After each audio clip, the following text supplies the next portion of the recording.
Oh my gosh, this is the worst idea of all time, and it is making the rounds, and it's very clear that Secret Hideout, Alex Kurtzman and their buddies want a original series reboot show.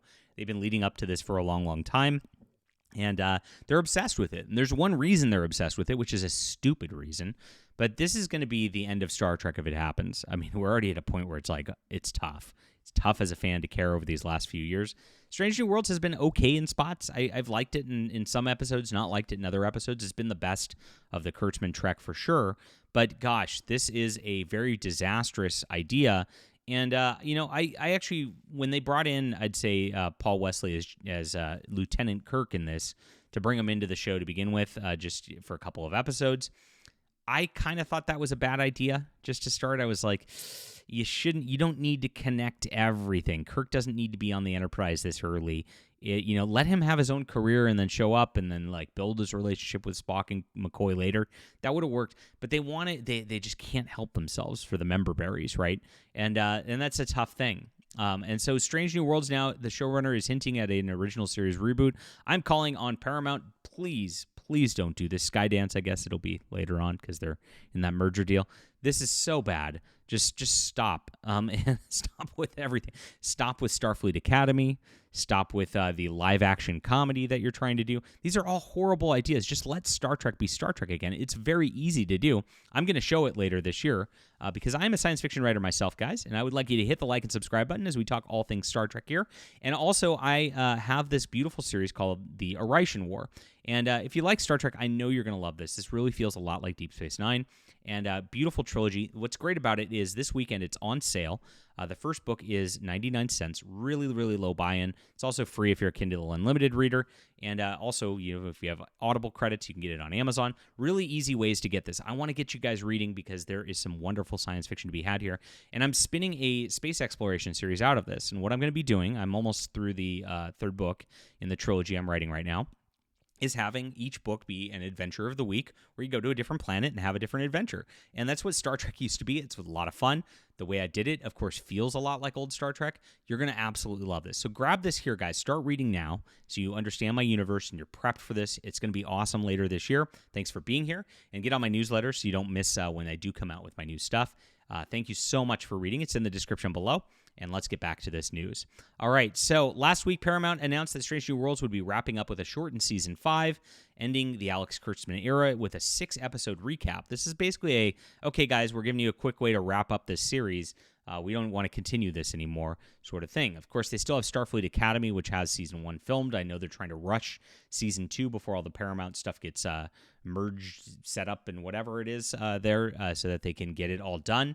So that's all wrapped up. But everything's been so terrible lately, and every time they do reboots and prequels and prequel reboots and reimaginings, it ends up just a terrible thing. Nobody wants this. There's no Star Trek fan that wants the original series rebooted. You don't need this. It is something that the Star Trek universe is built on, and doing so would just tarnish the legacy even more.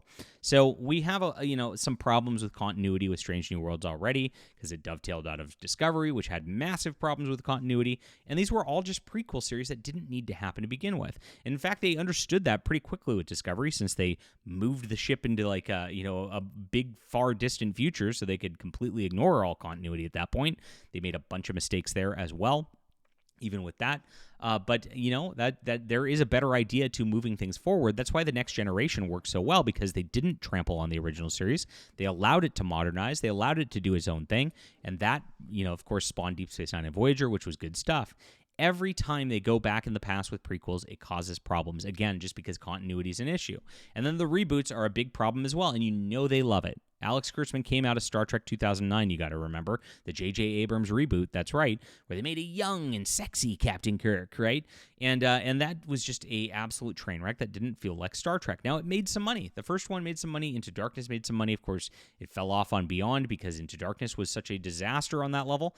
But they made Star Trek fans just hate this series because it was not aimed at Star Trek fans. They were trying to make Star Trek not for Star Trek fans, and that's exactly what he keeps doing over and over and over again. Well, science fiction is a very just delicate thing, and if you build things and if you write it with science fiction in mind, like Gene Roddenberry did, you get Star Trek, which is a beautiful thing, and with beautiful concepts, beautiful characters, and world building that works very, very well. If you don't write it with science fiction people in mind and want to just do some wibbly wobbly, timey-wimey stuff like modern day Doctor Who, you cause lots of problems. And that's exactly where Star Trek's been going. They've never wanted Star Trek to be Star Trek. They wanted it to be Star Wars, or they've wanted it to be, Rick and Morty in space, right? I mean, this is the inherent problem with Kurtzman and everything they do.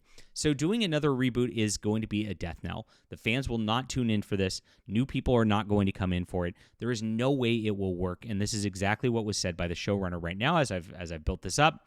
He said, right now, the characters are in mid-stage development. How do they become who they are? What happens to some of them? Those are the questions we knew we needed to answer and promised to answer. And that's our 5-year plan.